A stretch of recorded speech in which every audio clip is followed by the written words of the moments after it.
Shalom saudara yang terkasih dalam nama Tuhan kita Yesus Kristus. Dalam Keluaran 19 ayat 21. Turunlah, peringatkanlah kepada bangsa itu, supaya mereka jangan menembus mendapatkan Tuhan hendak melihat-lihat, sebab tentulah banyak dari mereka akan binasa.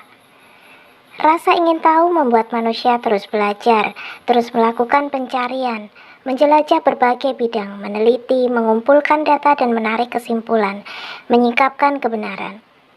Karena ada rasa ingin tahu dalam diri manusia, maka kehidupan manusia terus mengalami kemajuan, perkembangan dan perubahan.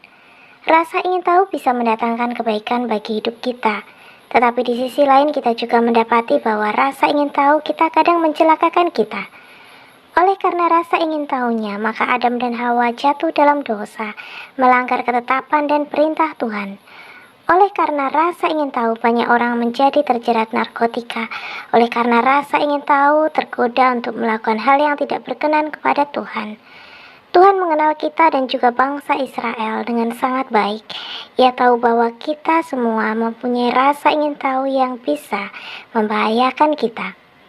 Karena itulah, ketika Tuhan ingin menyatakan dirinya, Ia memerintahkan Musa untuk memperingatkan bangsa Israel dengan sungguh-sungguh agar tidak ada di antara mereka yang karena rasa ingin tahunya berusaha melihat sehingga menembus asap yang menutupi gunung Sinai untuk mendapatkan Tuhan supaya mereka jangan binasa. Kita perlu memiliki rasa ingin tahu untuk terus berkembang dan bertambah maju. Tetapi biarlah rasa ingin tahu kita itu kita tundukkan di hadapan Allah. Tunduk pada kehendak Allah agar kita sejahtera.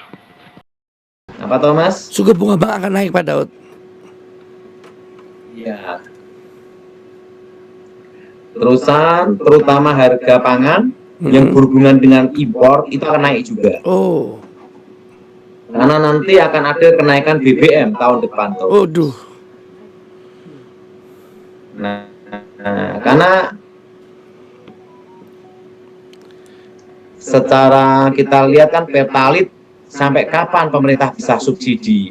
Betul Pak Daud. Nah, akhir tahun kuat, tahun depan kita tidak tahu Thomas. Iya. Nah, begitu Pertalite naik Thomas, semua akan naik. Nah, semua akan apa nak? Semua akan naik. Naik. Nah, makanya saya beritahu tahun ini ada tahun inflasi, Thomas. Iya. Tahun apa, Thomas? Tahun inflasi Pak Daud. Tahun apa? Tahun inflasi.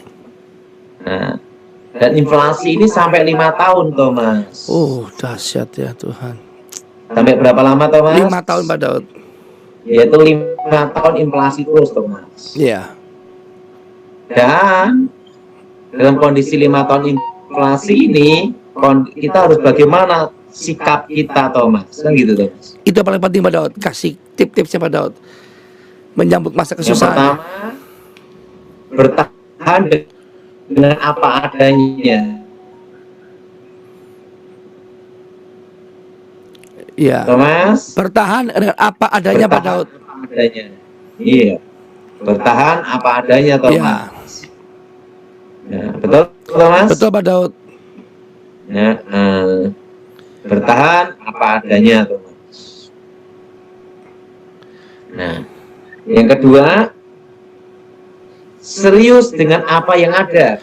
Serius dengan apa yang ada. Iya. Kalau yang kerjaanmu itu ya serius saja di situ. Jangan mudah menyerah. Yes. Jangan mudah menyerah Pak Daud ya. 3, pegang barang. Pegang? Pegang barang. Pegang barang. Yes. Keempat, Pegang jangan barang, shopping. Nah, barang di sini, pegang barang di sini bukan pegang Hermes. Yes. Bukan ini pegang Rolex. Richard Mille.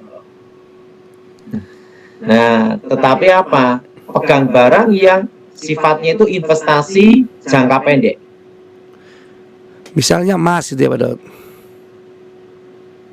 Emas terlalu umum.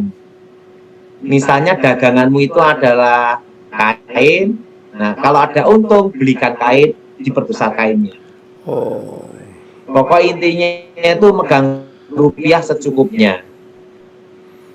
Ya. Jadi gunakanlah investasi yang berjangka pendek, Mas. Ya. Nah, kayak minyak, dagang minyak ya, ada untung, kasihkan minyak itu. Ya. Dagangmu itu material, begitu ada untung, kasihkan itu material gitu loh. Iya Pak Daud. Jadi apa yang jadi pekerjaan daganganmu itu masukkan ke situ, Thomas. Jadi Betul. dalam tahun inflasi ini lebih aman megang barang, Thomas. Iya. Intinya itu uang itu muter terus. Uang itu berputar terus, jangan sampai berhenti karena nilainya akan turun. Ya. Gitu loh, Thomas. Ini pandangan investasi jangka pendek, Thomas. Itu makronya Pak Daud ya. Kalau mikronya Pak Daud? Nah, makronya. Nah, 4 ini masih makro, Thomas. Iya. Yang 4, di tengah-tengah krisis seperti ini banyak yang ngasih angin surga. Oh, masih investasi bodong gitu ya. Investasi, wah, ingat nggak? Ingat, ada orang yang ini, Thomas, ingin berlagak kayak Kaya. orang kaya. Betul? Betul. Nah, lebih baik itu hidup tuh sederhana apa adanya. Betul. Nah, hidup sederhana apa adanya, hidupnya happy, orang nyuri atau ngerampok juga males, Thomas. Paling paling yang dirampok hanya Alkitab, kan gitu. Hah? Ada satu kali, Thomas, Iya, benar. kisah nyata. Ada pendeta, Thomas ya, Ya. dikawal itu sampai dikawal sama kawal khusus itu, bodyguard gitu. Oh, itu Thomas ya. Ah. Saya ngomong sama dia, kamu itu yang mau dirampok apa? Orang ngerampok kamu tuh ngerampok Alkitab. Kasihkan aja. Ngerti, Thomas? Iya. Mau ngerampok Alkitab tuh. Itu tidak usah terlalu inilah. Iya. Apa adanya, Berlagak ya jangan orang berlagak kaya, tapi benar-benar kaya gitu Pak Daud ya. Kalau kita kaya, justru orang kaya itu yang kaya beneran, Thomas ya, Takut tidak pamer. mau belagak kaya atau ingin Pamer. seperti kaya, ingin pamer, tidak. Karena apa? Dikejar Mikir pajak. pajak, Thomas. Itu pandangan-pandangan saya, Thomas. Iya Pak Daud, luar biasa. Uang harus muter dan jangan aquaponik. Wah, ada agroponik. Wah, terus pokoknya semua itu di ini, Thomas. Pelihara ikan, terusan tanam tanaman sayuran. Karena intinya tahun ini dan tahun depan 5 tahun adalah ketahanan pangan. Yes. Ketika menerima janji Tuhan perihal keturunan, meski usia Abraham sudah tua dan Sarah pun sudah mati haid, ia tidak goyah, malah menguatkan imannya di dalam Tuhan, sehingga akhirnya Tuhan pun mengenapi janjinya dengan memberikan Ishak. Seringkali kita sedang menanti-nantikan janji Tuhan, keadaan yang kita alami sepertinya malah semakin buruk dan tidak baik, sehingga hal ini mempengaruhi kita. Iman menjadi lemah, kecewa, tidak lagi tekun berdoa, dan kian malas beribadah kepada Tuhan. Ada kalanya Tuhan mengizinkan masalah terjadi sebagai bagian dari proses untuk menguji kualitas iman kita, menguji ketekunan, kesetiaan, dan kesabaran kita. Dalam Galatia 3 ayat 29. Dan jikalau kamu adalah milik Kristus, maka kamu juga adalah keturunan Abraham dan berhak menerima janji Allah. Kita sebagai orang percaya adalah keturunan Abraham secara rohani, maka karenanya kita berhak menerima janji-janji Tuhan. Dalam Galatia 3 ayat 28. Dalam hal ini tidak ada orang Yahudi atau orang Yunani, tidak ada hamba atau orang merdeka, tidak ada laki-laki atau perempuan, karena kamu semua adalah satu di dalam Kristus Yesus. 2. Janji Tuhan itu berlaku bagi setiap orang percaya. Artinya ketika kita percaya kepada Tuhan Yesus, janji-janji Tuhan tersebut berlaku bagi kita. Hal ini menunjukkan bahwa janji Tuhan itu sangat mahal, namun diberikan secara cuma-cuma.